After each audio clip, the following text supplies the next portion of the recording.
नमस्कार दोस्तों, स्वागत है आपका एक बार फिर मेरे channel love for all purpose पे।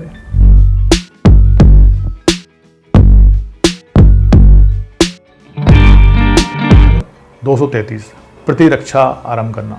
अभी हमने सेक्शन 232 देखा, इसमें दोष मुक्ति की बात की गई। यदि आरोपी को दोष मुक्त नहीं किया गया तो फिर प्रतिपरीक्षा प्रारंभ होगी। इसके बारे में क्लॉज 1 कहता है, जहां अभियुक्त धारा 232 के अधीन दोष मुक्त नहीं किया जाता है वहाँ उससे अपेक्षा की जाएगी कि अपनी प्रतिपरीक्षा आरंभ करे और कोई भी साक्ष्य जो उसके समर्थन में उसके पास हो पेश करे। अपनी प्रतिपरीक्षा प्रारंभ करे और जो भी साक्ष्य उसके पास उपलब्ध है वो उसे उपलब्ध कराए, जो बात उसके पास है वो यहाँ पे प्रस्तुत करे। वहीं क्लॉज 2 है, यदि अभियुक्त कोई लिखित कथन देता है तो न्यायाधीश उसे अभिलेख में फाइल करेगा। यदि वो लिखित कथन दे रहा है तो उसको अभिलेख में फाइल कर लिया जाएगा, रिकॉर्ड में लाया जाएगा। वहीं क्लॉज 3 है, यदि अभियुक्त किसी साक्षी को हाजिर होने या कोई दस्तावेज या चीज पेश करने को विवश करने के लिए कोई आदेश का जारी करने के लिए आवेदन करता है तो न्यायाधीश ऐसे आदेश का जारी करेगा। मान लो वो चाह रहा है अभियुक्त कि कोई साक्षी को प्रस्तुत किया जाए या चीज को प्रस्तुत की जाए और उसके लिए विवश करने के लिए आदेश का जारी की जाए तो न्यायाधीश आदेश का जारी करेगा।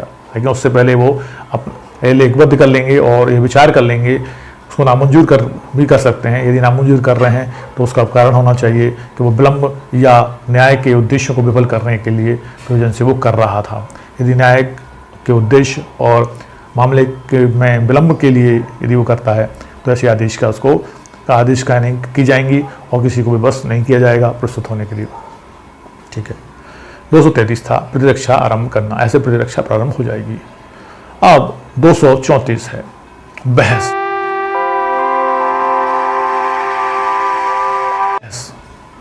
आर्ग्यूमेंट, जब दोनों पक्षों की साक्ष्य आ गई है, दोनों पक्षों के गवाह हो गए हैं तो अब बहस की बारी आती है। जब प्रतिपरीक्षा के साक्षियों की यदि कोई हो परीक्षा समाप्त हो जाती है तो अभियोजक अपने मामले का उपसंहार करेगा और अभियुक्त का या उसका प्लीडर उत्तर देने का हकदार होगा। परंतु जहां अभियुक्त या उसका प्लीडर कोई विधि प्रश्न उठाता है वहां अभियोजन न्यायाधीश की अनुज्ञा से ऐसे विधि प्रश्नों पर अपना निवेदन कर सकता है। बहस की बारी आई है तो बहस में क्या हो रहा है कि प्रतिपरीक्षा के साक्षी यदि कोई है, मान लो कोई साक्षी प्रस्तुत किए उन्हें, तो वो साक्षी यदि नहीं है तो परीक्षा समाप्त मानी जाएगी। तो अभियोजक अपने मामले का उपसंहार करेगा, मतलब अब जो अभियोजक है पक्ष वो अपने मामले को समाप्त करेगा और अभियुक्त या उसके प्लीडर उत्तर देने का हकदार होगा। मतलब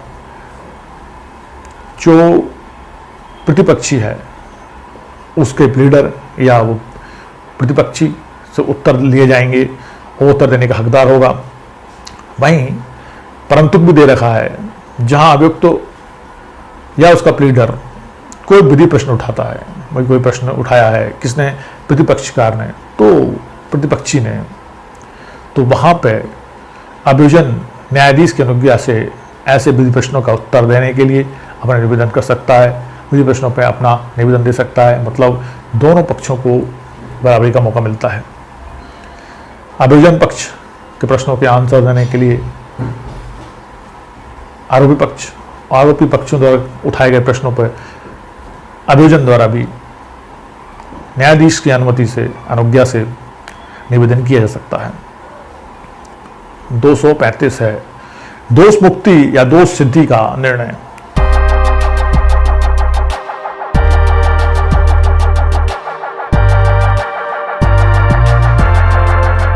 न्यायाधीश के पास जब दोनों पक्षों के साक्ष्य आ गए हैं, गवाही हो गई है, दस्तावेज प्रस्तुत कर दिए गए हैं रेफरेंस में, उसके बाद न्यायाधीश और बहस भी दोनों की हो गई है तो फिर न्यायाधीश निर्णय वाले पॉइंट पे आता है। वो सेक्शन 225 के अंतर्गत है, दोष मुक्ति या दोष सिद्धि का निर्णय। यदि दोष मुक्ति होगी या दोष सिद्धि होगी का निर्णय। नंबर 1, बहस और विधि प्रश्न यदि कोई हो सुनने के पश्चात न्यायाधीश मामले में निर्णय देगा। दोनों को सुन लेगा फिर उसके बाद निर्णय देगा। और सेकंड है, यदि अभियुक्त दोष सिद्ध किया जाता है तो न्यायाधीश उस दशा के सिवाय जिसमें धारा 360 के उपबंधों के अनुसार कार्रवाई करता है, दंड के प्रश्न पर अभियुक्त को सुनेगा और तब विधि के अनुसार उसके बारे में दंडादेश देगा। तो यहाँ पे उन्होंने स्पष्ट कर दिया है कि यदि अभियुक्त दोषित किया जाता है तो न्यायाधीश उस दशा के विपद सेवाएं, मतलब 360 को जो सेक्शन 360 है उसमें उपबंधित है भत्सना पे छोड़ने के आधार पर, सदाचरण के आधार पर, तो उनके अनुसार कार्रवाई करता है और दंड के प्रश्न अभियुक्त को सुनेगा और तब विधि के अनुसार उसके बारे में दंडादेश देगा यदि वो दोष सिद्ध किया जाता है तो। वहीं अब सेक्शन 236 है जो पूर्व दोष सिद्धि के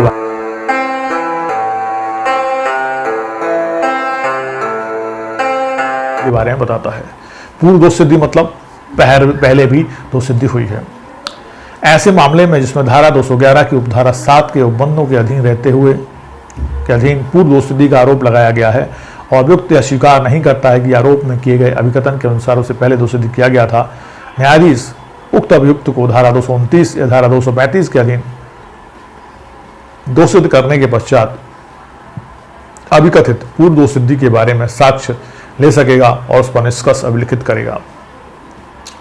यहाँ वो बता रहे हैं कि पूर्व दोष सिद्धि का यदि कथन किया गया है और पूर्व दोष सिद्धि का आरोप लगाया गया है और उसको अभियुक्त स्वीकार नहीं करता है, उसे पहले दोष सिद्ध किया गया था उसके बारे में वो नहीं मानता है, तो न्यायाधीश उक्त अभियुक्त को सेक्शन 229 और 235 के अधीन दोष सिद्ध करने के पश्चात अभिकथित पूर्व दोष सिद्धि के बारे में जो पहले से पूर्व से दोष सिद्धि हुई है इसके बारे में उस पर कथन किया जा रहा है उसके बारे में उसको साक्ष्य प्रस्तुत करने के लिए कहेगा और उस पर निष्कर्ष ले सकता है। वो साक्ष्य प्रस्तुत करे कि वो पूर्व दोष सिद्ध नहीं हुआ है। परंतु जब तक अभियुक्त धारा 229 से धारा 235 के अधीन दोष सिद्ध नहीं कर दिया जाता है तब तक ना तो ऐसा आरोप न्यायाधीश द्वारा पढ़कर सुनाया जाएगा, ना अभियुक्त से उस पर अभिवचन करने को कहा जाएगा और ना पूर्व दोष सिद्धि का निर्देश अभियोजन द्वारा या उसके द्वारा किए किसी साक्ष्य में किया जाएगा। सेक्शन 229 से 235 के अंतर्गत दोष सिद्ध नहीं किया जाता तो नहीं किया जाता है तब तक उस पर ऐसा कोई आरोप नहीं लगाया जाएगा कि वो पूर्व दोष सिद्धि संबंधित कोई आरोप उस पर लग रहा है, ना अभियुक्त उस पर अभिवचन करने से भी कहा जाएगा और ना पूर्व दोष सिद्धि का निर्देश अभियोजन द्वारा या उसके द्वारा दिए गए किसी साक्ष्य में किया जाएगा। ठीक है, मतलब पहले वो दोष सिद्ध होना चाहिए इस मामले में जिसमें उस मामले की बात की जा रही है 229 के अंतर्गत 235 के अंतर्गत, तो फिर उससे पूर्व दोष सिद्धि की बात की जाएगी, नहीं तो पूर्व दोष सिद्धि की बात नहीं की जाएगी। सेक्शन 237 है धारा 199 क्लॉज 2 के अधीन स्थित मामलों में प्रक्रिया।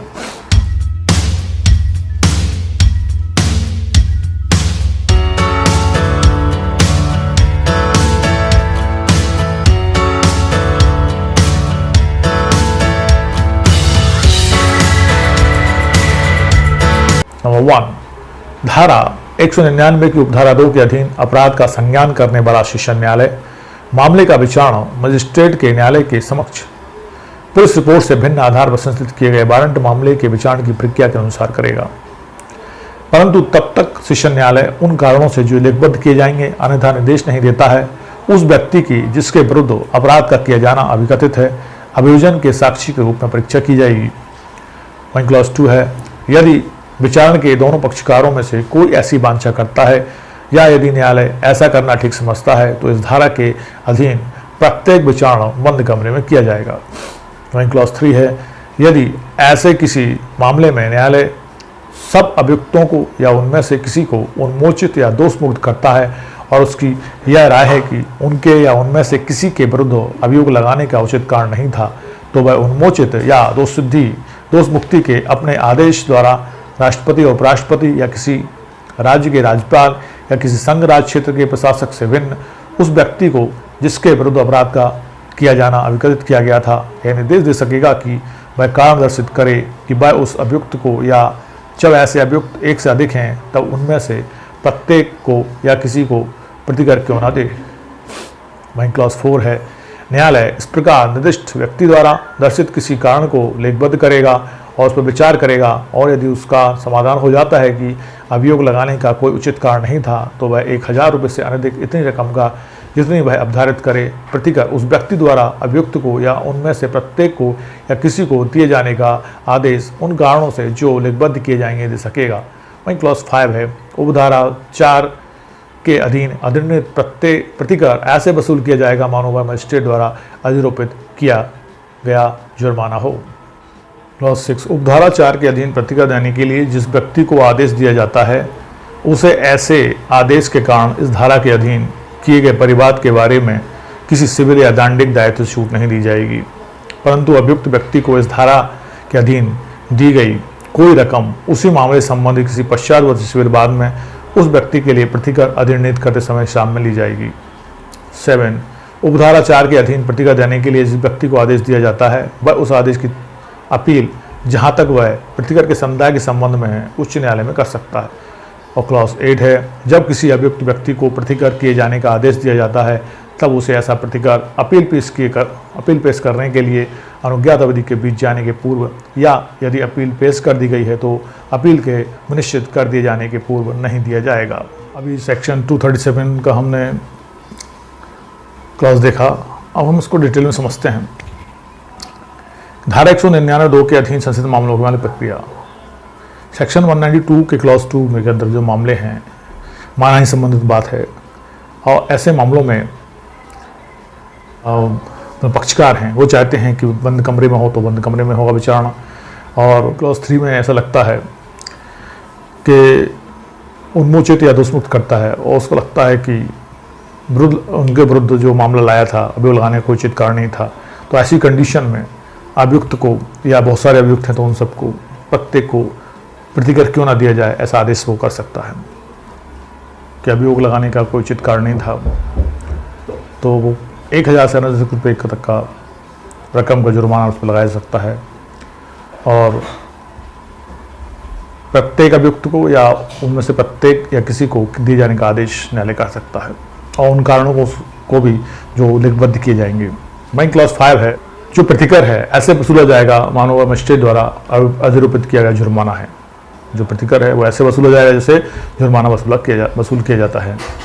वहीं क्लॉज 6 है, जो प्रतिकर हुआ है, जो क्लॉज 4 के अंतर्गत व्यक्ति आदेश दिया जाता है, आदेश कारण इस धारा के अधीन दिए गए परिवाद के बारे में किसी सिविल या दंडिक कार्रवाई दंडिक दायित्व से छूट नहीं दी जाएगी, और जो जुर्माना हुआ है उससे किसी अन्य कार्रवाई के परिवाद के किसी सिविल दंडिक मामले में छूट नहीं दी जाएगी। वहीं प्रोविजो भी लिखा है उन्हें, यदि अभियुक्त व्यक्ति को इस धारा के अधीन दी गई कोई रकम उसी मामले से संबंधित किसी पश्चातवर्ती सिविल वाद में उस व्यक्ति के लिए प्रतिकर अधिनिर्णित करते समय हिसाब में ली जाएगी। मतलब उसने परंतु दे दिया कि यदि कोई अन्य उसी मामले में और आगे जाके कोई पश्चातवर्ती सिविल वाद में उस पर व्यक्ति के लिए प्रतिकर अधिनिर्णित किया जाता है तो उसके हिसाब में ली जाएगी, मतलब वहाँ समायोजित कर दी जाएगी जैसा भी होगा। वहीं क्लॉज 7 है, जो उपधारा 4 में प्रतिकर की बात की गई थी, आदेश दिया जाएगा, मतलब जो व्यक्ति को आदेश दिया गया था उस आदेश की अपील उस प्रतिकर के खिलाफ जहाँ तक वह प्रतिकर के समुदाय के संबंध में है उच्च न्यायालय में कर सकता है। मतलब जो प्रतिकर उसके खिलाफ हुआ है, जो प्रतिकर उसको देना है, उसकी वो अपील चाहे तो कर सकता है और उच्च न्यायालय में होगी। ठीक है, मतलब जो प्रतिकर हुआ है वो प्रतिकर के लिए तब तक प्रतिकर नहीं दिया जाएगा जब तक नहीं दे होगा जब तक कि वो उसके लिए दी गई अवधि नहीं निकल जाए, या उसने उसमें अपील की है तो अपील के द्वारा उसको विनिश्चित नहीं कर दिया जाता तब तक प्रतिकर उससे वसूला नहीं जाएगा। तो अपील के निश्चित कर दिए जाने के पूर्व नहीं दिया जाएगा, मतलब वो अपील तो प्रतिकर तब तक नहीं दिया जाएगा। एक तो तारीख नहीं बीत जाए और दूसरा यदि उसमें अपील कर दी गई है तो अपील का समय ना बीत जाए या अपील द्वारा विनिश्चय ना हो जाए तब तक उससे प्रतिकर उससे नहीं वसूला जाएगा।